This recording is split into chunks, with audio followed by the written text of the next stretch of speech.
पतंग उड़ाने के लिए नहीं, मैं ये बोलना चाहूँगा पतंग एक टाइप का स्पोर्ट्स है। दोनों में चाइनीज़ वाला।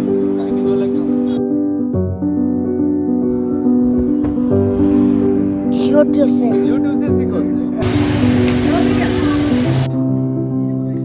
मकर संक्रांति आने वाली कुछ ही दिन शेष बचे हैं। मकर संक्रांति में तिल गुड़ के साथ पतंग का भी विशेष महत्व है। पतंग उड़ाने की परंपरा कहते हैं भगवान श्री रामचंद्र जी के काल से शुरू हुई थी और यह अभी तक चलते आ रही है। इसका उल्लेख तमिल के तंदनान रामायण में देखने को मिलता है। तंदनान रामायण में कहा जाता है कि भगवान श्री रामचंद्र ने पतंग उड़ाई थी और वह इंद्रलोक में चले गए। इस बीच हम रायपुर के उस दुकान पर है जो कई वर्षों पुरानी है। कई वर्षों पुरानी होने के साथ साथ यहाँ लगातार जो पतंग खरीदने वालों की भीड़ है वह जमी रहती है। आप देख सकते हैं किस प्रकार से भीड़ है। लगातार पतंग खरीदने के लिए लोग यहाँ पर जमे हुए हैं। देख सकते हैं कि विभिन्न आकार प्रकार के फिल्मी स्टाइल में भी यहाँ पर पतंगे दिखाई दे रही है। कब से हुई है दुकान? 48 ईयर्स हो गए, 49 चल रहा है। मतलब मेरे दादा ने चालू किया था दुकान ये। होते हैं। तो इस बार कोरोना के बाद देख रहे हैं कि व्यापार में बहुत रौनक है, तो कैसे कोविड के टाइम पे बच्चों ने जो पतंग उड़ाना जो भूल गया था वो चालू किया, तो आज से वो कंटिन्यू हुए अभी तक। और अब इंसान फ्री होके ये सीजन में पतंग उड़ा रहा है। और आज 3 मंथ हो गए सीजन चल रहा है कंटिन्यू। सीजन पीक ही है ऑलरेडी। कैसे अब तक का व्यापार हम देखें तो व्यापार हमारा ऐसे हमारे हर वक्त लोग पतंग खरीदने आते हैं, लेकिन 1 या 10 दिन का ये जो सीजन है उसमें वीवीआईपी ये सब पतंगे काइट फेस्टिवल होता है। नॉर्मल बाकी 3 महीने की बात की जाए तो यार गरीब बच्चे से लेके स्कूल में जो पढ़ने जाते हैं वो बच्चे सभी बच्चे पतंग उड़ाते हैं। कैसे पतंगे हम देख रहे हैं कि पतंगे हमारे पास 2 रुपये, 3 रुपये, 5 रुपये से लेके 400 रुपये तक की पतंग है। चाइना की पतंग इंपोर्ट की हुई है, सब चाइना की, मेड इन चाइना है। मेड इन चाइना भी हाँ, मेड इन चाइना। हाँ, मेड इन चाइना पतंग इसलिए है, वहाँ की पतंगे चल रही है, अभी मेड इन इंडिया बनना चालू हो जाएगी। अब ऐसे पतंग में कोई बहुत बड़ी कला तो है नहीं, ये हम भी बनवा सकते हैं रायपुर में। मेड इन चाइना और मेड इन इंडिया दोनों में मांग किसकी ज्यादा है? मांग तो पतंग की मांग है। अब इंडिया में बनना चालू हो जाएगा तो इंडिया का माल बिकेगा। अभी वर्तमान में तो इंडिया का माल ज़्यादा बिकते हैं, क्योंकि इंडिया का माल ये 2 रुपये, 3 रुपये, 5 रुपये सस्ती है। चाइना की पतंग 100, 200, 300 की है। तो एक गरीब बच्चा तो 2, 3, 5 रुपये की पतंग ही उड़ाएगा ना।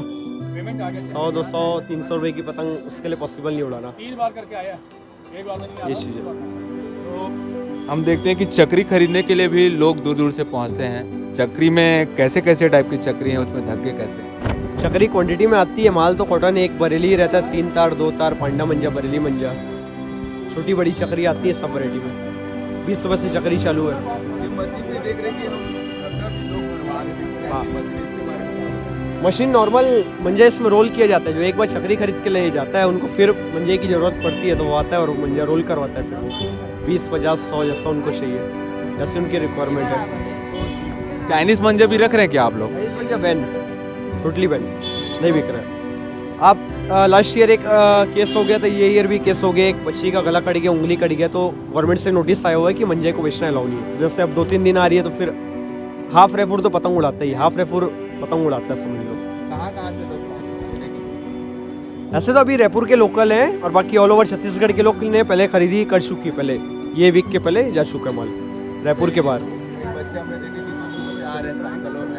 हाँ आते हैं ना भैया, अब गरीब बच्चे आते ही हैं आसपास से, भाटा गाँव ये वो। हाँ, भाटा गाँव आते ना, सिलतरा उर्ला आते हैं। वो बच्चे क्या स्कूल से फ्री होते हैं तो उनको फिर उनका क्या 20 रुपये 30 में मनोरंजन हो रहा है, तो फिर वो आते हैं स्कूल से फ्री होके, ऐसे फ्री होते हैं फिर वो यहाँ आते हैं। ये 3 महीने का सीजन है, कंटिन्यू सीजन चल रही है। इसमें धग्गा भरने का काम करते हैं। मशीन नॉर्मल है, उसमें मोटर लगा है। मोटर में एक पाइप लगी है जो चक्री के मंजे को रोल कर रहा है। नहीं, सेल्फ मेड है, सब दादा के हाथ की मशीन है, बहुत पुरानी है। ये मशीन भी समझ लो 25 साल हो गई है, दादा के टाइम की मशीन है ये। एग्जैक्ट आप बता सकते हैं कि दुकान की शुरुआत कब हुई? दुकान की शुरुआत अब दादा की जनरेशन में पतंग हर कोई उड़ाता था, आज हर कोई पतंग नहीं उड़ाता। उस समय पतंग का पोजीशन, पतंग अच्छी बिकती थी। दादा ने फिर उस समय पतंग बेचना चालू किया, पतंग बनाना चालू किया, फिर पतंग का व्यापार चालू किया। मेन पहले पतंग बनाना चालू किया, आज वो पतंग फिर वो बेचते हुए आ रहे थे, फिर वो रिटेल चालू किए, हमने होलसेल चालू कर दिया। और आज मेरी बात करी जाए तो हमारी पतंग की फैक्ट्री डल गई है, वैसे कम बढ़ता हुआ है। रायपुर में ऐसी और कौन कौन सी दुकानें जो आपके समय शुरू हुई या भी वर्तमान में जारी है? शुरू हुई एक एक दो शॉप और है, एक दो शॉप और है जिनका भी मंजे का काम है, वो भी पतंग खुद बनाते हैं। जैसे हम पतंग अपनी बनाते हैं, वो भी बनवाते हैं। और भी है। जैसे कि आपने भी बताया कि आपके दादा ने शुरुआत की थी पतंग बनाने की, तो अभी आप लोग खुद बनाते हैं कि इसको बाहर से मंगाते हैं? नहीं, बनवाते भी है, मंगवाते भी है। कारीगर है हमारे पास कोलकाता, कानपुर, इलाहाबाद, यूपी वगैरह के, वो बनवाते हैं। तो कहाँ इसका फैक्ट्री मतलब कहाँ है? अभी तो आपकी दुकान है। हाँ, रायपुर में है ना, पचमढ़ी का भाटा गाँव में पतंग बनती है एक जगह। बाकी मिलनी पतंग जो है कानपुर, इलाहाबाद, यूपी, बरेली की आती है। कागज, दिल्ली सब वहीं से आती है। आधा माल से ज़्यादा माल बाहर से ही आता है, रायपुर कम ही बनता है माल। तो ऐसा देखते हैं कि अभी तो फिलहाल चुनाव नहीं है, चुनावी रंग भी पतंगों में देखने को मिलता है क्या? चुनावी रंग में पतंग शॉप में जो खड़ा होता है उनके पास पतंग जाती है हमारी। पतंग शॉप में उनका ब्रांड डलता है, नाम डलता है, उस समय पतंग, हाँ, उस समय पतंग की डिमांड रहती है। जैसे कि हम देखें कि अभी बॉलीवुड और जो साउथ की फिल्में हैं उसके भी कई पतंगे हमने देखी, उसकी डिमांड कैसी? उसकी डिमांड यहाँ पर अपने रायपुर में नहीं है। अपने रायपुर में कार्टून वगैरह की डिमांड ज़्यादा है, मोदी जी वगैरह की डिमांड है, तिरंगा की डिमांड है। साउथ का कोई फैक्टर यहाँ पर नहीं चलता उतना। हमने देखा, हाँ, पुष्पा वगैरह जो है ये सब प्रिंट आते हैं, बहुत सारे प्रिंट आते हैं। ऐसा पर्टिकुलर फैशन कुछ नहीं चलता, सभी है। बच्चे हैं, सभी पतंग उड़ाते हैं जो मिल जाए। तो आपको अभी दुकान में बैठते कितना साल हो गया, फिर आप और कुछ काम करते हैं इसके मैं तो अभी मेरा MBA चल रहा है, इंटर्न चल रहा है, MBA इंटर्न, सब स्टाफ सीजन में ही बैठते हैं कि सीजन और कुछ कितने लोग काम करते हैं? है, 2-3 लोग हैं। सीजन में ही रहते हैं? नहीं, ऑल डे रहते हैं, मतलब सीजन के ही है, घर ही के ही है सब। 6 महीना काम करते हैं, 6 महीना इनका आराम रहता है। आप रायपुर और खरीदना चाहते हैं तो आप क्या कहना चाहते हैं? ये कहना चाहते हैं, आइए पतंग उड़ाना चालू करिए मोबाइल से फ्री होके। मोबाइल की दुनिया से निकल के थोड़ी फिजिकल दुनिया भी देखिए। ऐसा आजकल के युवा, नरेंद्र मोदी भी बोलते हैं, योगी सरकार बोलते हैं, युवाओं को रोजगार में आगे आना चाहिए। ऐसे में आप पतंग का जो व्यवसाय कर रहे हैं, इससे आप कैसे देखते हैं? रोजगार में ऐसा बोलना चाहूँगा, या रोजगार में आगे लोगों को आना चाहिए। रोजगार बहुत है, लोगों को आगे आना चाहिए। इस सीजन में ऐसा होता है हमारे पास पतंगे नहीं रहती बेचने के लिए, समझ रहे हैं बात को आप? तो बात पतंग की नहीं है, बात चाय की नहीं है, बात इसकी है कि जब इंसान कोई चीज़ बनाना चालू करेगा तो वो तो बिकेगा ही। फिर इंसान बनाना बस चालू करेगा। टैलेंट रहना, टैलेंट सब में भी है, टैलेंट की बात नहीं है। बात जैसे मेरी बात की जाए तो ये से दोनों भी है। मेरे और भी जो लोग हैं कारीगर, वो पतंग बना रहे हैं तो आज वो सेल्फ एम्प्लॉयड है। जो नहीं बना रहे, जो घूम रहे फिर रहे, वो भी चाहे तो कुछ ना कुछ काम करके वो कमा सकते हैं। काम की कमी नहीं है, माल की यहाँ बहुत डिमांड है। पतंग की भी डिमांड है, चाय की भी डिमांड है, हर आइटम की डिमांड है इस दुनिया में। सर मैं बात की जो मेड इन चाइना पतंग जो है ना, ये मेड इन इंडिया बन सकती है, और हमारे पास समय नहीं है बनाने का। बात ये हैदराबाद, विशाखापट्टनम में पतंग का क्रिस कम है, पर माल जाता है, छोटे क्वांटिटी में जाता है। रायपुर से भी जाता है, कानपुर, कोलकाता डायरेक्ट भी जाता है। रायपुर से भी माल जाता है, बाहर से भी जाता है।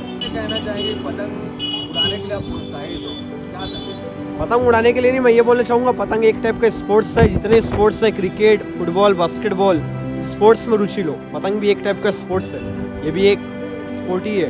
अपन उड़ाते हैं तो अपनी बॉडी की एक्सरसाइज ही होती है। कोई भी स्पोर्ट खेलो, मोबाइल की दुनिया से निकल के कुछ भी गेम खेलो, पतंग उड़ाओ, कुछ भी करो, मेंटल दुनिया से निकल के फिजिकल की दुनिया में आओ। बात ये कॉन्सेप्ट ही है। मैं सदर बाज़ार में पहले पतंग खूब उड़ाता था और लोगों की छतों में जाके उड़ाता था। उसके बाद अपने स्कूल मैदान में कंपटीशन में भी पतंग उड़ाया हूँ, और उसके अलावा रावण भाटा में भी पतंग का कंपटीशन होता था, उसमें भी जाता था मैं पतंग उड़ाने। और अभी मैं अपने बेटे को पतंग दिलाने आया हूँ, और पतंग का शौक़ मेरे को महाराणा प्रताप स्कूल नया पारा रायपुर, जहाँ से मैं पढ़ा हूँ, वहाँ से था। और मैं पतंगबाजी में एक्सपर्ट था, और मैं एक दिन में 20-20, 40-40 पतंग उड़ा डालता था। घर में गाली भी खाता था पतंग के नाम पे, और कि दिन भर पतंग खेलने जाते, पढ़ोगे कब? तो मैं बोला, खेल अपनी जगह पे, पतंग अपनी जगह पे, ये शौक़ तो रोज़ रोज़ नहीं आते। तो मकर संक्रांति में मेरे को पतंग उड़ाने का बहुत अच्छा एक्सपीरियंस है, और मैं अपने बच्चे को इसीलिए पतंग दिलाने लाया हूँ। ऐसे देखते हैं जैसे आजकल के बच्चे ऑनलाइन गेम्स है, PUBG है, फ्री फायर है, और तरह तरह के गेम्स है। ऐसे में पतंग उड़ाने के प्रति रुझान है। बच्चे जो है पतंग उड़ाने का भी आनंद लें, और अपने सांस्कृतिक धरोहर की रक्षा भी करें। कि मकर संक्रांति में पतंग जो है गुजरात में बहुत अच्छे से उड़ाई जाती है, आपके दिल्ली में उड़ाई जाती है, ग्वालियर में उड़ाई जाती है पतंगे। और आपका बिलासपुर इस मामले में छत्तीसगढ़ का बहुत प्रसिद्ध है, जहाँ पर बहुत पतंगबाजी होती है। और मुंगेली में भी बहुत पतंगबाजी होती है। मैं तो चारों तरफ घूम घूम करके जाता था और चारों तरफ कंपटीशन में भाग लेता था। ये जो मोबाइल से आजकल के युवाओं को, बच्चों को, हाँ, यूट्यूब का जो रुझान है उसमें माँ बाप को चाहिए कि यूट्यूब में पासवर्ड डाल करके इसको बंद करके रखें। कैसे सीखोगे आप? यूट्यूब से। यूट्यूब से सीखोगे। तो कौन सी पतंगे आपने खरीदी? अभी हाँ? 350 की। 350 की? कौन कौन सी? कागज की, पॉलीथीन वाली, कैसे टाइप की पतंग? दो पॉलीथीन वाली, एक कागज वाली। और मांझा? मांझा नहीं लिया। नहीं लिया, पहले से है। क्या नाम है आपका? अनिंद्य। अनंत वाजपेयी। भाई मैं पेपर वाला खरीद लिया हूँ, कागज वाला, झिल्ली वाला, 2 प्रकार का खरीद लिया। तीन आइटम हुआ है मेरे पास, बेचने के लिए भी और कंपटीशन भी कराएंगे कल। जी। कहाँ से हैं हम लोग कोटा बीएसपी कॉलोनी से है। आप? हाँ, तो इस बार मजा आने वाला है। हाँ मज़ा तो आने वाला है भैया, देखो उड़ाने वाले बच्चे ही जाने। तो आजकल के कई बच्चों को हम देखते हैं पतंग उड़ाने भी नहीं आ रहा है। मोबाइल पबजी हो गया, फ्री फायर हो गया, ऐसे ऑनलाइन गेम्स में ज़्यादा बिजी रहते हैं। कैसे? देखिए भैया, वो तो अपने अपने ऊपर डिपेंड करता है। कई सारे बच्चे हैं कि वीडियो गेम खेलने में बिजी रहते हैं, कई जन तो पतंग खेलने में व्यस्त रहते हैं, कई जन पढ़ाई करने में भी व्यस्त रहते हैं। तो पतंग भी जरूरी है। पतंग भी जरूरी, खेल तो अपना परंपरा है तो जरूरी इसको भी है।